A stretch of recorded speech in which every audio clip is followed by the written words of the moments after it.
بسم الله الرحمن الرحيم. الحمد لله والصلاة والسلام على رسول الله وبعد. معزز ناظرین، السلام علیکم ورحمۃ اللہ وبرکاتہ. قال الامام البخاری رحمہ اللہ: باب اذا رأى المحرمون الصيد فضحكوا ففطن الحلال. اس مسئلے کا بیان کہ احرام والے لوگ شکار دیکھ کر ہنس دیں اور بنا احرام والا سمجھ جائے اور شکار کر لے تو وہ احرام والے بھی اسے کھا سکتے ہیں، اس میں کوئی دقت اور کوئی مسئلہ نہیں ہے. عبداللہ بن ابی اوفا روایت کرتے ہیں کہ ان کے والد نے ان کو بتایا کہ ہم صلح حدیبیہ کے موقع پر نبی کریم صلی اللہ علیہ وسلم کے ساتھ چلے. ان کے ساتھیوں نے تو احرام باندھ لیا تھا، پر میں نے احرام نہیں باندھا تھا. ہمیں غیقہ میں دشمن کے موجود ہونے کی اطلاع ملی کہ وہاں پر دشمن ہے، اس لیے ہم ان کی تلاش میں رسول اکرم صلی اللہ علیہ وسلم کے حکم کے بموجب چلے اور نکلے. پھر میرے ساتھیوں نے گور خر دیکھا اور ایک دوسرے کو دیکھ کر ہنسنے لگے. میں نے جو نظر اٹھائی تو اسے دیکھ لیا. گھوڑے پر سوار ہو کر میں اس پر جھپٹا اور اسے زخمی کر کے ٹھنڈا کر دیا. میں نے اپنے ساتھیوں سے کچھ مدد چاہی پر انہوں نے انکار کر دیا. پھر ہم سب نے اسے کھایا اور اس کے بعد میں رسول صلی اللہ علیہ وسلم کی خدمت میں حاضر ہوا. پہلے ہمیں ڈر ہوا تھا کہ کہیں ہم حضور صلی اللہ علیہ وسلم سے کٹ نہ جائیں اور دور نہ ہو جائیں، اس لیے میں کبھی اپنا گھوڑا تیز کر دیتا اور کبھی آہستہ. آخر میری ملاقات ایک بنی غفار کے آدمی سے آدھی رات میں ہوئی. میں نے اس سے پوچھا کہ رسول صلی اللہ علیہ وسلم کہاں ہیں؟ انہوں نے بتایا کہ میں آپ سے تاہین نامی جگہ میں الگ ہوا تھا اور آپ کا ارادہ یہ تھا کہ دوپہر کو مقام سقیہ میں قیلولہ کریں گے. پھر جب میں رسول صلی اللہ علیہ وسلم کی خدمت میں حاضر ہوا تو میں نے عرض کیا: اے اللہ کے رسول، آپ کے اصحاب نے آپ کو سلام کہا ہے اور انہیں ڈر ہے کہ کہیں دشمن آپ کے اور ان کے درمیان حائل نہ ہو جائے، اس لیے آپ ان کا انتظار کیجئے. چنانچہ آپ نے ایسا ہی کیا. میں نے یہ بھی کہا کہ اللہ کے رسول، میں نے ایک شکار کیا ہے اور کچھ بچا ہوا گوشت اب بھی موجود ہے. اس پر آپ نے اپنے صحابہ سے کہا کھاؤ، حالانکہ وہ سب احرام باندھے ہوئے تھے. یہ حدیث نمبر 1822 ہے اور یہ متفق علیہ ہے، اور کئی جگہ پر اس مفہوم کی اور اس واقعے کی حدیثیں آئی ہیں. باب لا يعين المحرم الحلال في قتل الصيد. شکار کرنے میں احرام والا غیر محرم کی کچھ بھی مدد نہ کرے اور اس کا تعاون نہ کرے. یہ روایت متفق علیہ ہے. روایت کرنے والے ابو قتادہ ہیں. ابو قتادہ سے روایت کرنے والے ابو محمد ہیں. کہتے ہیں کہ انہوں نے ابو قتادہ سے سنا کہ ہم نبی کریم صلی اللہ علیہ وسلم کے ساتھ مدینہ سے 3 منزل دور مقام قاہا میں تھے. مقام قاہا، اور ہمیں پھر یہاں سند بدل گئی ہے اور کہتے ہیں کہ کنہ مع نبی صلی اللہ علیہ وسلم بالقاہا، ہم لوگ قاہا میں تھے. ہم میں سے بعض لوگ محرم تھے اور بعض لوگ محرم نہیں تھے. میں نے اپنے ساتھیوں کو دیکھا وہ کوئی چیز دیکھ رہے ہیں. میں نے غور کیا تو وہ جنگلی گدھا تھا، یعنی اور اس کے بعد میں یہ اپنے جانور پر، اپنے گھوڑے پر سوار ہوئے اور کوڑا گر گیا۔ انہوں نے صحابہ سے مطالبہ کیا جو حالت احرام میں تھے کہ ان کو کوڑا پکڑا دیں، پر لوگوں نے کہا ہم آپ کی کوئی مدد نہیں کر سکیں گے، ہم لوگ حالت احرام میں ہیں۔ کہتے ہیں میں اترا، میں نے اسے لیا، پھر اس جانور کے پاس آیا ایک ٹیلے کے پیچھے سے، اور میں نے اسے گھائل کر دیا اور اسے گرا دیا۔ میں اسے لے کر اپنے ساتھیوں کے پاس آیا، بعض لوگوں نے کہا کھاؤ اور بعض نے کہا نہ کھاؤ۔ میں نبی صلی اللہ علیہ وسلم کے پاس آیا اور آپ ہمارے آگے تھے۔ میں نے پوچھا کہ ایسے ایسے معاملہ ہوا ہے، ہم نے ایسے شکار کیا ہے، تو آپ نے کہا کلوہ حلال، تم لوگ اس کو کھاؤ، یہ حلال ہے۔ ہم سے عمرو بن دینار نے کہا کہ صالح بن کیسان کی خدمت میں میں حاضر ہو کر اس حدیث اور اس کے علاوہ کے متعلق پوچھ سکتے، اور وہ ہمارے پاس یہاں آئے تھے۔ یہاں پر بتانا مقصود صرف یہ ہے کہ جو حالت احرام میں ہے، محرم آدمی بری شکار کے سلسلے میں کسی کی مدد نہیں کرے گا اور شکار کے بارے میں کچھ تعاون نہیں کرے گا۔ ساتھیوں نے حضرت ابو قتادہ کا کوڑا اٹھانے میں بھی مدد نہ کی۔ اس سے باب کا مطلب ثابت ہوا کہ حالت احرام میں کسی غیر محرم شکاری کی بسلسلہ شکار کوئی مدد نہ کی جائے، یعنی شکار کرنے کے سلسلے میں۔ اسی صورت میں اس شکار کا گوشت احرام والوں کو بھی کھانا درست ہے، یعنی جب شکار کے بارے میں کوئی مدد نہیں کریں گے، شکاری نے شکار کر لیا اور اس میں سے ان کو دیا تو یہ لوگ کھا سکتے ہیں۔ اس سے حالت احرام کی روحانی اہمیت اور بھی ظاہر ہوتی ہے۔ آدمی محرم بننے کے بعد ایک خالص مخلص فقیر اللہ بن جاتا ہے۔ پھر شکار یا اس کے متعلق اور اس کو کیا واسطہ؟ جو حج ایسے ہی نیک جذبات کے ساتھ ہوگا وہی حج مبرور ہے۔ باب لا یشیر المحرم الی الصید لکی یصطادہ الحلال، اس مسئلے کا بیان کہ غیر محرم کے شکار کرنے کے لیے محرم شکار کی طرف اشارہ نہیں کرے گا۔ یہ حدیث متفق علیہ ہے۔ عبداللہ بن ابی قتادہ نے روایت کی ہے، ان کے والد نے بتایا کہ رسول صلی اللہ علیہ وسلم حج کا ارادہ کر کے نکلے، صحابہ بھی آپ کے ساتھ تھے۔ آپ نے صحابہ کی ایک جماعت کو، جس میں ابو قتادہ بھی تھے، یہ ہدایت دے کر راستے سے واپس بھیجا کہ تم لوگ دریا کے کنارے کنارے ہو کر جاؤ اور دشمن کا پتہ لگاؤ، پھر ہم سے آ ملو۔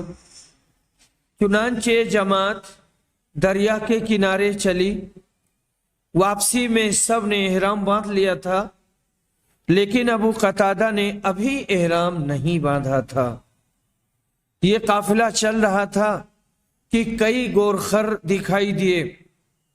ابو قتادہ نے ان پر حملہ کیا اور ایک مادہ کا شکار کر لیا، پھر ایک جگہ ٹھہر کر سب نے اس کا گوشت کھایا، اور ساتھ ہی یہ خیال بھی آیا کہ کیا ہم محرم ہونے کے باوجود شکار کا گوشت کھا سکتے ہیں۔ چنانچہ کچھ گوشت بچا وہ ہم ساتھ لائے، اور جب رسول صلی اللہ علیہ وسلم کی خدمت میں پہنچے تو ہم نے کہا اللہ کے رسول، ہم سب لوگ تو محرم ہیں،